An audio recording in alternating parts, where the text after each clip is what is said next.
क्या आप गलती हो जाने पर खुद को कोसते हैं? यदि हाँ, तो आप बहुत बड़ी गलती कर रहे हैं। इस गलती का परिणाम यह है कि आपका पूरा जीवन बर्बाद हो जाएगा। वो कैसे? तो मैं आपको बताना चाहूंगा कि गलती करना इंसानी फितरत होती है। जो कभी गलती नहीं करता, वो कभी कुछ नहीं सीखता। इसलिए आप गलती होने पर खुद को कोसने के बजाय आप अपनी गलती से सीख लेकर अपने जीवन को एक नई दिशा देने का प्रयास करें। आपका जीवन नए नए अनुभव के साथ आगे बढ़ेगा और आप जीवन के हर क्षेत्र में सफल होंगे। हम इतने न समझ हो जाते हैं कि हम ऐसी चीजों पर अपना समय और ऊर्जा बर्बाद करने लगते हैं जिस पर हमारा कोई हक नहीं होता है और हमारे नियंत्रण से बाहर होता है। अब आप सोचिए, यदि इसी तरह से फिजूल चीजों पर अपना समय और ऊर्जा बर्बाद करेंगे तो क्या आप सफल हो पाएंगे? नहीं ना। इसलिए आज आप यह संकल्प लें कि आप उन चीजों पर अपना समय और ऊर्जा बर्बाद नहीं करेंगे जो आपके हक में ना हो और आपके नियंत्रण से बाहर हो। आप अपना समय और ऊर्जा उस चीज को करने में लगाएं जो आपको आपके लक्ष्य तक पहुंचने में मदद करे। सुनो सबकी, करो अपने मन की। इस धरती पर राय और बुद्धि देने वालों की कमी नहीं है। आपको कदम कदम पर सिखाने वाले मिल जाएंगे। पर मेरी इस बात को याद रखना, वे जब भी आपको कोई राय देंगे तो ऐसा नहीं है कि उनकी राय सही हो। इसलिए आप उनकी सुने, पर करें वही जो आपका मन कहे, वरना बाद में आपको इसी बात का पछतावा होगा कि काश मैंने अपने मन की सुनी होती तो ऐसा नहीं होता। मैं यह नहीं कहता कि आप किसी की न सुने। आप उन्हीं लोगों को ध्यान से सुने जो उस क्षेत्र में सफल हैं, जिस क्षेत्र में आप सफल होना चाहते हैं। क्योंकि जब कोई सफल व्यक्ति आपको कुछ सुनाएगा तो उसकी बातों में वह सच्चाई और स्पष्टता होगी जिसकी आपको सफल होने के लिए जीवन में जरूरत पड़ेगी। यदि आप बढ़ बोले हैं तो आप ठहर जाइए, क्योंकि अधिक बोलने वाले लोग अपनी एनर्जी और दिमाग दोनों खराब कर लेते हैं, जिसके परिणाम स्वरूप वे अपनी एकाग्रता और किसी काम को करने की ऊर्जा दोनों खत्म कर लेते हैं और जीवन भर सिर्फ बोलकर ही खुद को साबित करने की कोशिश में लगे रहते हैं। भलाई हमारी इसी में है कि हमें बिना परेशान हुए अपने बहुमूल्य काम को तय सीमा पर पूरा कर लेना चाहिए। भगवान हमारे बारे में सब कुछ पहले से तय करके रखे हैं, बस हमें चिंता छोड़ लगातार प्रयास करते रहना चाहिए। अंत में हमें जो मिलना है वह मिल जाएगा। इस कहानी के माध्यम से आप ऊपर वाले की मर्जी को समझें। दो लड़के एक आश्रम में काम करते थे। वे दोनों अपने गुरु की दिन रात सेवा करते थे। उन दोनों लड़कों में से एक लड़के की बहन की शादी तय हो गई थी।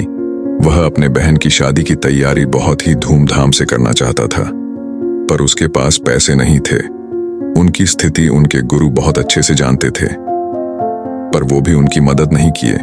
सिवाय जब दोनों लड़के गांव जाने के लिए तैयार हुए तो गुरु ने उस लड़के को 5 अनार दिए जिसकी बहन की शादी थी। गांव जाते समय 5 अनार पाकर लड़का बहुत दुखी था। उसे तो पैसे की जरूरत थी, वह अनार क्या करेगा? उसे अपने गुरु पर बहुत गुस्सा आ रहा था। जब दोनों लड़के गांव की तरफ जा रहे थे तो रास्ते में राजा के सैनिक इस बात की घोषणा कर रहे थे कि क्या किसी के पास अनार है? राजा को इसकी बहुत जरूरत है। हमने बहुत प्रयास किया, पर हमें इस क्षेत्र में कहीं भी अनार नहीं मिला। राजा की बेटी बहुत बीमार है, उसे दवा के लिए अनार की जरूरत है।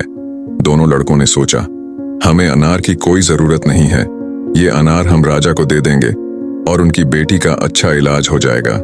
दोनों लड़कों ने अनार होने की बात सैनिक को बताई। सैनिक उन दोनों लड़कों को लेकर राजमहल पहुंचे और लड़कों ने अनार राजा को सौंप दिया। राजा ने उन्हें इसके लिए बहुत सारा इनाम दिया, पैसा, जेवरात और भी बहुत कुछ। उस लड़के की बहन की शादी बहुत धूमधाम से हो गई। अब उस लड़के को इस बात पर बहुत अफसोस हो रहा था कि वह बिना सोचे समझे अपने गुरु को कोस रहा था और उन्हें भला बुरा कह रहा था। मुझे आशा है कि आपको यह कहानी अच्छे से समझ में आ गई होगी। हमें कभी चिंता नहीं करनी चाहिए। हमारी चिंता कोई और कर रहा है। आपकी सोच जिस तरह की होगी, आपकी जिंदगी ठीक उसी तरह से चल रही होगी। इसके लिए किसी और को दोष देने से अच्छा है कि आप अपनी सोच को दोष दीजिए और उसे बदलने के लिए कदम आगे बढ़ाए। जब तक आप खुद के बदलाव के लिए कदम आगे नहीं बढ़ाएंगे, तब तक न तो आपका आज बदलेगा और न ही फ्यूचर बदलने के लिए सबसे पहले खुद पर भरोसा और आत्मविश्वास बनाए रखिए। सारी कठिनाइयां अवसर में बदल जाएंगी। क्या आपने कभी इस बात पर गौर किया है कि अवसर हमेशा कठिन परिस्थितियों में जन्म लेता है? अगर आप और आपके आसपास के लोग बहुत सुखी हैं तो क्या कोई वहां कोई अवसर पैदा होगा? नहीं ना। तो आज से आप यह मान लीजिए कि हमारे और कठिनाइयों के बीच में जो जंग होती है, इसी बीच कठिनाई के गर्भ से अवसर पैदा होता है। अगर आपसे कोई कहे कि यह काम तुमसे नहीं हो सकता, तो उसका सीधा सीधा यही मतलब होता है कि इस काम को तुम्हारे सिवाय कोई और नहीं कर सकता। यदि आप हारने की हिम्मत रखते हैं, तो आप जीतने की कला बखूबी जानते हैं। चेहरे की रंगत से सिर्फ आदमी निखरता है, लेकिन मन की रंगत से आदमी और उसका भविष्य दोनों निखरता है। इसी को सफेद झूठ बोलना कहते हैं। इसी सफेद झूठ के चक्कर में लोग वह नहीं कर पाए जो वो कर सकते थे।